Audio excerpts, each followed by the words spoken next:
significant commissions from clients who had visited the Olsen building.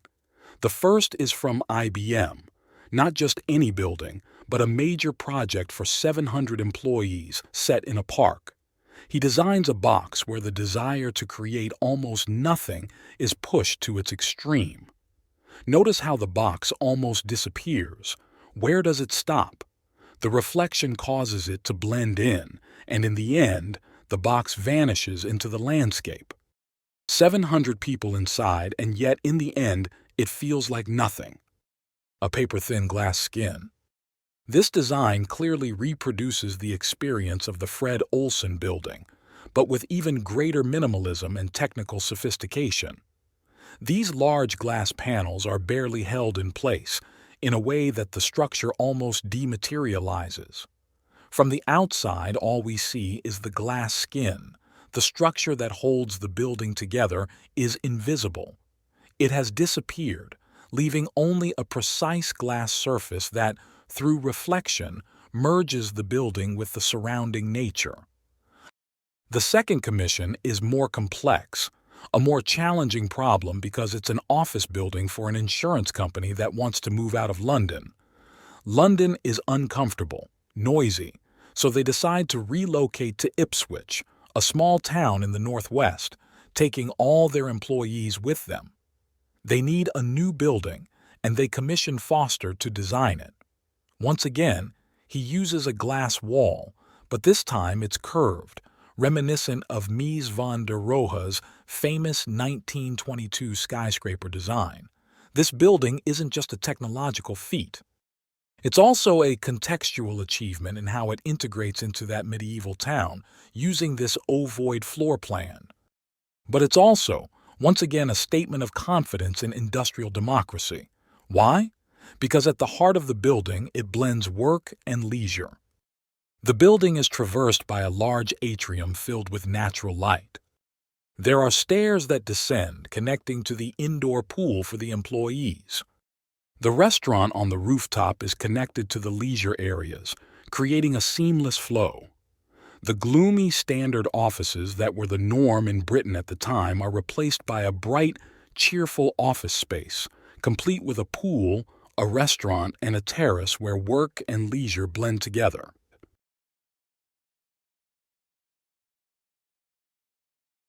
And thirdly, a museum at a new university in East Anglia, designed by Denise Lasden, featuring those distinctive diagonal forms.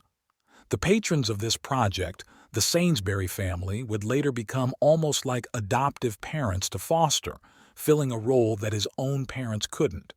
The Sainsburys commissioned him to design a museum to house their extensive art collection at this new university. Traditionally, up until the 1960s, there were two types of universities in England, Oxford and Cambridge, with their elite status and neo-Gothic or Gothic buildings, and the red brick universities, which were generally seen as lesser institutions. The 1960s saw the creation of new universities, and in this one, surrounded by lawns and set in an environment that speaks of a more orderly world, the Sainsburys wanted to leave their art collection and, at the same time, establish a school of art. Instead of separating the school and the museum, Foster proposed to place everything under one roof, all under one roof. At Olsen, he brought manual workers and office staff under one roof. At IBM, people and machines. In the Willis Faber building, work and leisure were combined. Here, what he brings together is education and art objects, aiming to remove the sacred aura from the art objects. And so, as you can see, it's simply a large box with facilities integrated into that kind of double skin. But inside, everything blends together. It's an effort to reinterpret the concept of a museum, completed around the same time as the Pompidou Center. While the Pompidou, being in Paris, received more attention and ultimately became the more widely known model, both projects share the same goal: desacralizing art. The Pompidou does this by placing artworks inside what looks like a giant refinery, while in Foster's case, The art is housed alongside the people who work there, next to classrooms, within a small labyrinth, all enclosed within a large box. As with all of Norman's projects, when he approaches them, he reconsiders the very essence of the building type. If he's designing a museum, he thinks about museums as if they've never existed before. If he's designing a skyscraper, he imagines it as if skyscrapers had never been built before. If he's creating an airport, it's as if airports were a completely new concept. In the end, it's true. On one hand, it desacralizes art, but on the other, it creates a temple for the technological age, with the same gravity and presence as the Parthenon atop the Acropolis. So, while it desacralizes art, it simultaneously remonumentalizes it through the monumentalization of technology. But of course, it was completed at the same time as the Pompidou Center, which became a universal success. The Pompidou is, above all, about structural expression, as well as the expression of its systems. You know that the Pompidou not only has its structure on the outside, but also its services, with those large colored tubes. Inevitably, this work by his former partner Rogers, along with Renzo Piano, influenced Foster and made him change his approach. The works we've seen so far, perfect minimalistic boxes, transform into expressive structures. He moves from focusing on the skin to focusing on the bones, starting with this building, the Hong Kong and Shanghai Bank, something truly extraordinary. The Hong Kong and Shanghai Bank decided to build a new headquarters for a fundamental reason: to send a message to the Chinese leadership that even though it had been agreed that Hong Kong would pass under Chinese sovereignty, they were not leaving. They were staying in Hong Kong. The way to convey this message was by constructing a new headquarters and investing a significant amount of money, signaling their commitment to stay. It was a bold decision, especially since many at the time were fleeing Hong Kong, saying, "Hong Kong is passing under Chinese sovereignty. Let's move to a friendlier capitalist environment. Who knows what will happen to us?" But HSBC said, "No, we're staying." And there was a second bold move. After a competition, they entrusted the project to an architect whose tallest building so far was only 3 stories high. Yet they dared to commission him to design a skyscraper. As always, the clients are crucial because it takes courage to trust young architects with limited experience, especially with no experience in high-rise buildings. They gave him the project, and it became Foster's most celebrated building. Still, today, it is likely the one most deserving of a place in architectural history. The building incorporates ideas from the Pompidou, like the expressive external structure that physically and muscularly shows how the building is supported, unlike those earlier skins that said nothing. However, it doesn't go as far as Rogers and Piano, because the building systems are not exposed externally.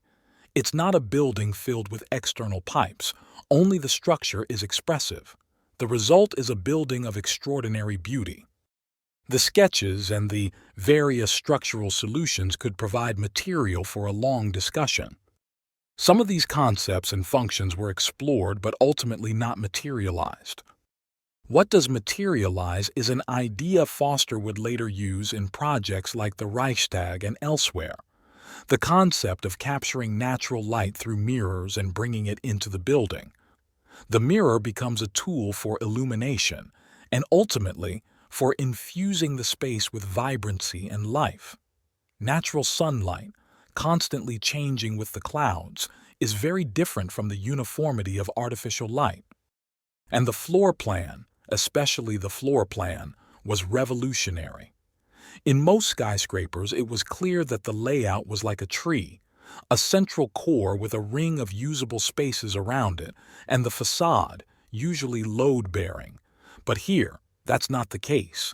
The load-bearing elements, along with all the circulation, services, and communication elements, are moved to the perimeter, leaving a vast open office space in the center that can be arranged at will. This approach, Compared to the traditional office layout with a central core and ring of offices, introduces the concept of the open-plan office, or planta libre, also known as the landscape office. It's a more egalitarian office layout where everyone has access to natural light. And of course, there's the grand atrium, this spectacular atrium, illuminated not only from the sides, but also by the mirrors that capture sunlight. The building, being so complex, took much longer to complete, becoming what you might call Foster's capolavoro at that time. Consider that many of his earlier buildings were completed in incredibly short time frames. Reliance Controls, the last building by Team 4, was designed and built in just 10 months. Fred Olson, Foster's first significant building after forming Foster Associates, was designed and built in 12 months. But this was a major work. It took until 1986 to be completed. By that time, the same desire for structural expressiveness was manifesting in other buildings as well,